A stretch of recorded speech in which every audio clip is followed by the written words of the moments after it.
हमारे बीच में उपस्थित 1983 बैच के कांस्टेबल पद से चयनित हुए सम्माननीय श्री राजेंद्र प्रसाद शर्मा साहब, जो कि आज अपने सर्विस के 40 साल पूरे करके एक अंतिम विदाई ले रहे हैं। उस क्षण पर हम साहब से कुछ पूछना चाहेंगे, कुछ यादगार पलें, कुछ जो 40 साल के सर्विस में जो कुछ हुआ अभी तक उसके बारे में थोड़ा साहब बताएंगे। साहब, आप सबसे पहले भर्ती हुए थे 1983 में, उस टाइम कैसा माहौल था और किस टाइप के एग्जाम हो कि आप भर्ती हुए थे कांस्टेबल पद में?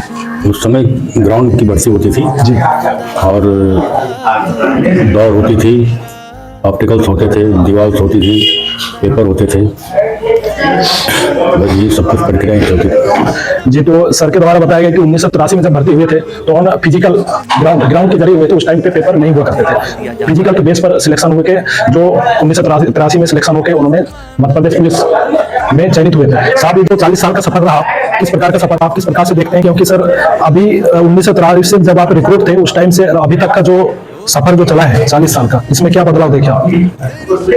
उस समय में जो था, उस समय बहुत परेशानियां थी और इतनी सुविधाएं नहीं थी जो आज के समय पे है। आज तो सर्विस में बहुत अच्छी सुविधाएं हो गई हैं, रहने की व्यवस्था हो गई, फैमिली क्वार्टर्स हो गए और हमारे अत्याधुनिक हथियार हो गए।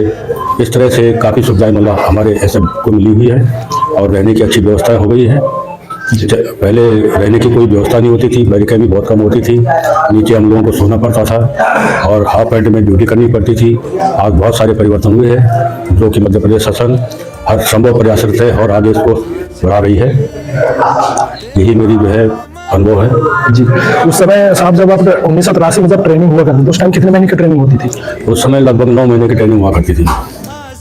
और उस समय सर जो आप वेपन्स दिया करते थे, जो अभी आधुनिक वेपन आ गए हैं, क्या यही वेपन 1983 में भी हुआ करते थे? नहीं, उस समय 303 थी, TMC थी और स्टैंड गन थी, ये मेन हथियार थे और LMG थी। जी, आज जो है SLR हो गई, इंसास हो गई, कार्बाइन हो गई, ये जो अत्याधुनिक हथियारों में से लेस हो गए। और हम साहब से पूछना चाहेंगे कि साहब जब आप भर्ती हुए थे उस टाइम में क्या क्वार्टर वॉटर मिला करते थे या फिर ऐसे ही कच्चे मकान में रहते थे या पक्के मकान में? उस समय क्वार्टर कच्चे थे, बहुत कम थे। अपने फैमिली जवानों के लिए क्वार्टरों की बहुत समस्याएं थी। आज के समय में बहुत प्रोग्रेस हो चुकी है, सभी को तकरीबन क्वार्टर मिल रहे हैं और हर यथासंभव अपने अधिकारी लोग भी प्रयास करते हैं हर किसी को अच्छी से अच्छी सुविधा देने के लिए। और मैं भी जो है मध्य प्रदेश शासन का आभार व्यक्त करता हूं कि जो आज हम लोगों को इस तरह से उच्च श्रेणी में रख रहे हैं और अच्छा विकसित हो रहे हैं। जी, जैसे कि सर आप 1983 में कांस्टेबल पद से चयनित हुए थे, तो सर आपका जो प्रमोशन जो पीरियड रहा कांस्टेबल से लेकर असिस्टेंट सब इंस्पेक्टर तक का, तो सर ये जो प्रमोशन रहा है कितने साल के बीच में या फिर किस आधार पर प्रमोशन होकर आप ASI तक पहुंचे हैं? मेरा प्रमोशन कांस्टेबल से हेड कांस्टेबल में तो जल्दी हो गया था। लगभग 10 साल के सेवा काल में हेड कांस्टेबल बन गया था।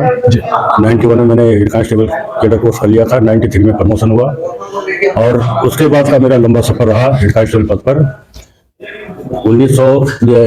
2013 में मेरे को ASI पद मिला। जैसे कि साहब ने बताया कि स्टार्टिंग के 10 साल में प्रमोशन इनको कांस्टेबल से हेड कांस्टेबल में मिल गया था और अभी 2013 में इन्होंने असिस्टेंट सब इंस्पेक्टर के पद पर प्रमोशन होकर अभी तक सेवाएं दे रहे थे, जो कि 31 दिसंबर 2023 को रिटायर्ड हुए हैं और आज उनका विदाई समारोह था। सर, अंतिम सवाल है, आप इस पूरे मध्य प्रदेश पुलिस को अपनी सेवाओं के बारे में आप किस प्रकार से आभार व्यक्त करना चाहेंगे? वो सब बस मैं तो सभी अपने साथियों से यही कहूँगा, अनुभव कुछ नहीं है, सबसे बड़ा अनुभव यह है कि अपनी अनुशासन बनाए रखें और हर किसी से अच्छा व्यवहार रखें। व्यवहार की ही पूजा होती है, कोई पद की पूजा नहीं होती है।